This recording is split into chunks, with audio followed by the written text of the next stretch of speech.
عمر کا حساب لگا کے امام بخاری نے بھی لکھا ہے. ٹھیک ہے جی. نکاح میں عمر کی ویسے ہی قید کوئی نہیں. کس نے لگائی ہے؟ نابالغہ سے نکاح جائز ہے. شریعت کے اندر اب بھی جائز ہے. باپ دادا کو حق حاصل ہے, وہ نکاح کر سکتے ہیں. اور باپ اور دادا اصلی نکاح کرے. فقہ حنفی کی سب کتابیں اٹھاؤ, نور الاضاء سے لے کر ہدایہ تک اٹھا کے دیکھو. خیار بلوغ بھی نہیں ہوتا اگر باپ اور دادا نکاح کر دے تو. آپ شریعت سے واقف ہی نہیں ہیں, ایسے مار رہے ہیں جناب. بڑے آنکھ رہے ہیں کہ عمر نہیں بنتی. عمر نہیں بنتی تو بتائیے جو حضرت خاتون جنت سے بھی عمر میں چھوٹی ہیں, حضرت عائشہ, اس وقت عمر کا سوال اٹھتا ہے کہ نبی کریم علیہ السلام کا ان سے نکاح ہوا ہے. اس کلچر میں عمر تھی نہیں. تو جس پر حضرت علی المرتضیٰ کو اعتراض نہیں, جن کو جو اپنی بیٹی ڈولی میں ڈال رہے ہیں, حضرت عباس کو نہیں, دادا جو پوتی کا نکاح کر رہا ہے, ان کی اپنی کتابوں میں لکھا ہے. تو اس قسم کی سوکیانہ باز کرنا, عمر کا فرق ہوتا تو اولاد نہ ہوتی. یہی ہوتا ہے نا, بندہ بالکل بوڑھا ہو جائے, حکیم ہو جائے, بالکل ہی ختم ہو جائے. جی, تو اولاد بھی ہوئی ہے سیدہ سے ان کی, سبحان اللہ. اور باقاعدہ ان کتابوں میں لکھا ہوا ہے. تو اب آپ کو عمر کا کیا اعتراض ہے پھر, کہ اب پریشانی عمر کی ان کو کر رہی ہے کہ ایج کا فرق ہے, ایج فیکٹر ہے. جی, ایج فیکٹر اس لیے یہ کہتے ہیں کہ یہ مغربی ماحول میں بیٹھے ہیں, ویسٹرن ماحول میں بیٹھے ہیں, تو اس بات کو بڑی اہمیت دے رہے ہیں. ایج فیکٹر کا سوال ہے, سب سے پہلے سیرت پر سوال آتا ہے. پھر ایج فیکٹر کا سوال وہاں سے شروع کرو, بلکہ اس کے بعد کر لو. حضرت مولا علی شیر خدا کرم اللہ تعالی وجہ الکریم, آپ حضرت سیدہ خاتون جنت کے کل پرسوں آپ کا پروگرام میں سن رہا تھا آخری, تو اس میں ایک آدمی یہ بھی کہہ رہا تھا کہ ان کا تو رشتہ ہی یہ بنتا ہے, وہ نانے بنتے ہیں تو یہ بنتے ہیں. تو میں آپ کو بتاتا ہوں کہ حضرت علی المرتضیٰ کی جو شادی حضرت خاتون جنت سے ہوئے, کیا رشتہ بنتا ہے؟ حضرت خاتون جنت بھتیجی ہے نا, دینی اور روحانی بھی اور نسبی طور پر بھی بھتیجی ہے نا. پھر ان کی بہن کی بیٹی امامہ, ابو العاص کی بیٹی, حضرت فاطمہ الزہرا کے بعد بالاتفاق ہر کتاب میں لکھا ہے کہ حضرت مولا علی کے ساتھ ان کا نکاح ہوا ہے. وہ کیا لگتی ہیں حضرت علی مرزا کی پوتی, کیونکہ جب ان کی ماں بھتیجی لگتی ہوں تو ان کی بھی جو بیٹی ہوگی تو پوتی بنی نا. اس قسم کی تو ان کی فقاہت ہے, وہ بھی کسی جعفری کا ہی سوال تھا, بلکہ میں تو سمجھتا ہوں کہ بالکل تھا ہی ان کا, جہاں تک میرا حافظہ کام کر رہا ہے. اس کے جواب میں یہ رشتہ نہ خون کا اس طرح بنتا ہے کہ جس میں کوئی حرمت ہو, اور نہ ہی دودھ کا ایسا بنتا ہے جس میں حرمت ہو. حضرت حفصہ کے لیے وہ یہ رکاوٹ کر رہے تھے نا کہ حضرت حفصہ کا چونکہ نکاح ہے رسول اللہ سے, تو اس اعتبار سے وہ بیٹی لگتی ہیں. اس میں ایسی بیوی کی جس کی اولاد نہیں ہے اور دوسری بیوی کی اولاد سے اگر بچی یا بچہ ہے, تو اس میں بتائیے کہ خون کی یا دودھ کی کون سی حرمت اس میں آتی ہے؟ قرآن پاک میں آخر جتنی محرمات ہیں ان کے لیے حرمت جو ہے وہ بیان ہوئی. حرمت علیکم امہاتکم وبناتکم واخواتکم واماتکم وخالاتکم وبنات الاخ وبنات الاخت وامہاتکم اللاتی ارضعنکم واخواتکم من الرضاعۃ وامہات نسائکم وربائبکم اللاتی فی حجورکم من نسائکم اللاتی دخلتم بہن فإن لم تکونوا دخلتم بہن فلا جناح علیکم وحلائل ابنائکم الذین من اصلابکم ان تجمعوا بین الاختین الا ما قد سلف ان اللہ کان غفور الرحیم. اس میں بتائیے کون سا رشتہ ہے جس میں یہ لکھا ہو کہ وہ بیوی جس کی اولاد نہیں ہے تو دوسری بیوی جس سے اولاد ہوئی ہو اس کی اولاد سے, ایسی بیوی جس کی اولاد نہیں ہے اس کے والد کا نکاح اس کی دوسری کی اولاد سے نہیں ہو سکتا. اس حرمت میں کون سا رشتہ ہے وہ جو بیان کیا گیا ہے؟ حالانکہ حرمت کے سارے رشتے اس میں بیان ہو گئے ہیں. تو اس طرح بے تکی ہانکنا, اور پھر یہ بھی نہ سوچنا کہ دیکھیے جواب دینے والا ذمہ دار ہے بیچارہ, وہ تختہ مشق ہوتا ہے, جو چاہے اس پہ آ کے تیر مارے, مگر سوال کرنے والے کی بھی کچھ ذمہ داری ہے, کوئی عقل مت سے وہ سوال کرے کم از کم کہ وہ کہہ کیا رہا ہے. اب میں اس پر آپ کو اتنی بات بتانا چاہتا ہوں دوسرے سوالوں پر, کہ یہ مسئلہ ایسا نہیں ہے, ضعیف العقیدہ لوگ ہیں, اس قسم کی باتیں انہوں نے کی ہیں. ہمارے اہل سنت و جماعت میں بھی بڑے ایسے ضعیف العقیدہ, بلکہ میں سمجھتا ہوں غدار ہیں اہل سنت کے. ہر دور میں ایسے لوگ جو بک جاتے ہیں اور مسائل لکھ جاتے ہیں, بعد میں عذاب بن جاتا ہے. ابھی تازہ مثال ہے, یہاں بیٹھے ہوئے ایسے لوگ موجود ہیں غدار اہل سنت کے, جنہوں نے ایسی باتیں لکھ دی ہیں جو اہل سنت مسئلے تعلق ہی نہیں رکھتی. تو ابھی جناب اٹھ کے لوگ جو ہے ان کی مثالیں دے رہے ہیں. یہ کل تک جو ڈاکٹر بیان کرتا رہا ہے یہاں بیٹھ کر, اس نے یہ لکھا ہے کہ ابو بکر صدیق سیاسی خلیفہ ہیں اور مولا علی جو ہیں وہ روحانی خلیفہ ہیں, اور روحانی خلیفہ منتخب ہوتا ہے اللہ کا, اور جو سیاسی خلیفہ ہے وہ منتخب ہوتا ہے بندوں کا. تو یہ فضیلت بھی بیان کر رہا ہے, اور پھر اس کو پٹنا پڑا ہوا تھا جناب, اپنی وضاحتیں کرتا پھر رہا تھا, اور کچھ بنا نہیں, آتا جاتا ہے ہی کچھ نہیں. اب یہ جو ہمادانی کا لوگوں کو ایک نشہ چڑھا ہوا ہے, بھئی جب تم جواب دینا نہیں آتا، بات کرنی نہیں آتی، کس لیے دخل دیتے ہو ایسی باتوں میں؟ مسئول ہونا، سوال دینا، ذمہ داری کرنا اس کی ذمہ داری ہے، جہاں تک تمہیں آتا ہے وہاں تک سوال کا جواب دو، چپ کرو۔ اس قسم کی تحقیقات کر کے اہل سنت و جماعت کو بدنام کر رہے ہیں۔ پہلے دور میں جو گزرے دور میں بھی ایسے لوگ بکاؤ مال تھے، وہ بات کو ایسی جان بوجھ کر کمزور لکھ جاتے، بعد میں یہ لوگ جناب اس کو اٹھا کر ڈھول پیٹ رہے ہیں، لو جی اہل سنت کہہ رہے ہیں۔ میں اہل سنت و جماعت کو ہمیشہ اس بات سے آگاہ کرتا رہتا ہوں، جو سکہ مضبوط عالم اہل سنت و جماعت ہوں، صرف ان کی کتابوں کو آپ فالو کریں، ورنہ قیاسات کی بنیاد پر باتیں کر جاتے۔ ابھی وہ کہہ رہے تھے جناب کہ منصوص من اللہ کا ان کا عقیدہ ہے۔ بھئی منصوص من اللہ کا تو تم سیف جلی میں لکھ چکے ہو، تم خود لکھ چکے ہو یہ عقیدہ، یہ فرق تو تم خود لکھ چکے ہو، اب کس طرح ان کے ذمہ تم لگا رہے ہو؟ اور اب جو بات شروع ہوئی ہے تو جناب بوریا بسترا گول کر کے تو بھاگ کھڑے ہوئے ہو، اور اب یہ سمجھتے ہو جناب کہ میری ذمہ داری ختم ہو گئی ہے۔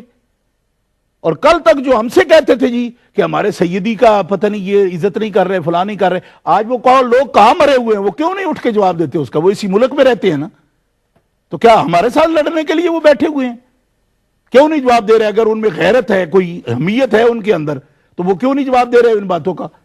اس طرح بات کرنا، نہ کوئی آگا نہ پیچھا، نہ خود کسی نتیجہ پر پہنچے ہوئے ہیں۔ تو میں اس باتوں میں، ایسی باتوں میں ہمیشہ سچ کڑوا ہوتا ہے، الحق مرن، تو یہ کڑوا گھونٹ جو ہے نا اس کو پھر دیکھنا پڑتا ہے، جس کو اہل سنت و جماعت کا مفاد پیش نظر ہے، کہ آپ باتیں کر جاتے ہو، نہ اس کا آگا نہ پیچھا، اور سمجھتے یہ ہیں کہ سب کو الو بنا رہے ہیں، ہم جیسا ہم چاہتے ہیں ایسی بات کر جاتے ہیں۔ تو ایسی باتیں بھی انہوں نے لکھی ہیں جو خود کو سنی کہلواتے، انہوں نے لکھی ہیں، عمر کیا تھی، فلاں کیا تھا، وہ نام اور تھا، وہ یہ نام تھا۔ اب میں سب سے پہلے تو سنیوں کے لیے آپ کو حوالے بتاتا ہوں کہ کتنی کتابوں میں لکھا ہے کہ حضرت سیدہ ام کلثوم بنت حضرت مولا علی شیر خدا بنت سیدہ فاطمہ الزہراء کا نکاح حضرت عمر فاروق سے ہوا۔ آپ اس کو لیتے جائیں، صحیح بخاری شریف کتاب الجہاد کے ساتھ یہ شروع کرنے سے پہلے ایک کال لے لیں۔ ٹھیک ہے جی۔ السلام علیکم، ہمارے ساتھ ایک برادر ہیں یارکشائر سے، کال ڈراپ ہو گئی۔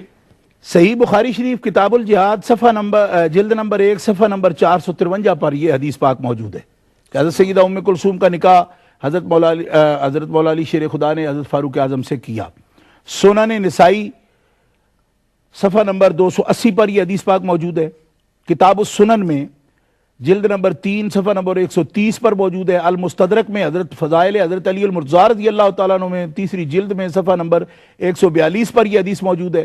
کنز العمال میں یہ حدیث پاک موجود ہے صفحہ نمبر 98 پر، حدیث نمبر اس کا 825 ہے۔ اور الاصابہ فی تمییز الصحابہ میں یہ حدیث پاک موجود ہے۔ الاستیعاب میں ابن عبد البر نے بھی اس کو لکھا ہے، اور یہ مصر کی جو طبع ہے اس کا صفحہ نمبر 467 ہے۔ تاریخ طبری میں موجود ہے، اسد الغابہ میں موجود ہے، کتاب الثقات میں موجود ہے، البدایہ والنہایہ میں موجود ہے، مدارج النبوہ میں موجود ہے، تحقیق الحق فی کلمت الحق حضرت پیر میر علی شاہ کی جو کتاب ہے، اس زمانے کے نامور محقق ہیں، اس میں بھی یہ بات موجود ہے۔ ٹھیک ہے جی، یہ تو اہل سنت کی کتابیں ہیں۔ اب جعفری صاحب کو میں کہنا چاہتا ہوں کہ جنہوں نے یہ کہا جی کتاب کا حوالہ نہ دو، کیونکہ کتاب کے حوالے تو جناب پھر آتے ہیں نا سیدھے، تو مشکل ہو جاتا ہے جی۔ ایسے مذمومہ عقائد جو بنائے ہوئے ہوں تو بنائے رکھو، اپنے اپنے گھروں میں آزادی ہے ہر ایک کو، ہم کسی کو فورس نہیں کر سکتے، نہ عقائد ٹھونسے جا سکتے ہیں، لیکن اس طرح کی گڑنتو جو باتیں ہیں ان کو پھر عالمی منڈی میں اس فورم پر لایا بھی نہیں جا سکتا۔ گھر میں بیٹھ کے عقیدے رکھنے ہیں تو گھر میں رکھو اپنے، پھر اس کو سان پہ کیوں لاتے ہو، مقیاس پہ کیوں لاتے ہو؟ کیوں کہ سنیارے آگے تو جس ویلے آوے تو پھر کھوٹ نکل جائے گا، نکلتا بھٹی میں جب ڈالا جائے گا۔ تحقیق تو ایک بھٹی ہے حضرت، اس کے اندر تو ہر چیز نتھر کے آ جاتی ہے سامنے، کھوٹ تو نہیں نکلے گا، جتنے کیرٹ کا ہے سامنے آ جائے گی بات ساری۔ تو اپنے اگر گڑے گڑائے کو باتیں رکھی ہوئی ہیں دوستو، تو گھر میں جا کر تو گھس کر تو کسی پہ ہم عملہ ہی نہیں نہ کر رہے، ہم تو بات کر رہے ہیں جو سوال پوچھتے ہو تو جواب دیتے ہیں۔ اب جواب دیتے ہیں تو پھر لڑتے ہو جی کتاب کی تو ہمیں اجازت نہیں، ضرورت نہیں، تو پھر سیدھا سیدھا کہو کہ آپ کی ہم بات کی تصدیق کر دیں، اس جواب کے لیے ہم بیٹھے ہیں۔ یعنی کیا آپ یہ سننا چاہتے ہیں کہ جو کچھ بھی آپ گڑنتو باتیں ہمیں بتائیں ہم کہیں جی سبحان اللہ ماشاءاللہ آپ جی جناب آپ یہ، اس کے لیے آپ نے ہمیں بٹھا رکھا ہے، یا یہ ہم نے پروگرام بار شریعت کا اس لیے قائم کر رکھا ہے؟ ایسے اگر کرنے والے لوگ ہوتے نا تو کب کا دنیا سے سچ کا نام مٹ گیا ہوتا۔ سچ ہمیشہ قائم رہنے والا ہے اور سچ کو ہی دوام ہے، سچ صداقت کے اندر ہی یہ جرت ہے۔ لیکن یہ بات جو جس کی شان کے لائق تھا، مولا علی پاک جیسا فہیم کون ہے؟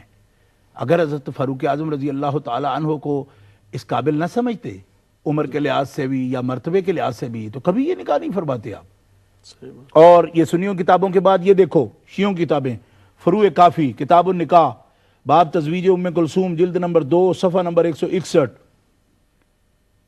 یہ لکھنؤ کی چھپی ہوئی کتاب ہے، لکھنؤی مرکز ہے نا آپ کا بڑا، نکن صاحب بھی اور ناصر صاحب بھی اور سارے وہیں بیٹھے ہیں۔ فروع کافی، کتاب النکاح، تزویج ام کلثوم کا باب، یہ دوسرا حوالہ ہے، دوسری سند کے ساتھ ہے، فروع کافی جلد 2، تو یہ دوسرے باب کے ساتھ کہ وہ عورت جس کا خاوند فوت ہو گیا تو اس کے بارے میں کیا حکم ہے، یہ الگ باب کے تحت یہاں بھی یہ حدیث پاک ذکر ہے، صفحہ نمبر 311 پر۔ یہ آپ کی وہ کتب ہیں، کتب اربعہ جن کو خاص کہتے ہیں۔ ایک مولوی صاحب بیچارے ان کے مانچسٹر میں رہتے ہیں، تو بڑا وہ رو رہے تھے ہمارے ایک پروگرام پر کہ دیکھو جی یہ ہمارا اصول اربعہ کیوں کہتے ہیں ان کتابوں کو، حالانکہ اصول کافی کی وجہ سے کہہ دیتے ہیں ہمارا اصول ہی کوئی نہیں۔ یہ خود اپنے منہ سے کہہ رہے تھے، کبھی وہ اپنی ریکارڈنگ نکال کے دیکھیں، خدائی قسم ان کے مولوی جب ان کو ڈیفینڈ کرتے ہیں میرا اتنا ہنسی مجھے آتی ہے کہ یا اللہ کریم، اتنی غربت ہو گئی کہ اب اس قسم کے لوگ ڈیفینڈ کریں گے۔ اب لکھنؤ والے آتے ہیں نا، تو میں تو کراچی میں رہا ہوں نا کتنے سال، ان سے بھی باتیں ہوئی ہیں ہماری، جی جی تو ایک لطف آتا ہے بات کرنے کا۔ کیوں کہ مذہب ان کا اپنا، مکتب ان کا اپنا، مگر بات تو کرنا آتی ہے نا ان کو، جی ایک لطف آتا ہے۔ اب یہ پتہ نہیں کدھر سے جو سب سے نکما مال تھا وہ یہاں آ کے چل گیا ہے، جی تو ان کو یہ بھی پتہ نہیں چلتا کہ بات کیسے، کہتے ہیں ہمارا اصول ہے ہی کوئی نہیں، ہماری کتابیں تو بڑی دب کے لکھی گئی ہیں، اس سے ڈر کے لکھی گئی ہیں، اس سے ڈر کے لکھی گئی ہیں۔ میں کہ یا غربت، یہ حال ہے تمہارا کہ جب تم یہ خود کہتے ہو کہ ہمارا اصول ہی کوئی نہیں، تو جن کا اصول ہی کوئی نہیں وہ ان سے بات کرتے ہیں جن کے بڑے اصول ہیں۔ الحمدللہ سبحان اللہ۔ جو کتاب اصول ہے ان کا، اصل اول ہے کتاب اللہ، اصل ثانی سنت رسول اللہ، اصل ثالث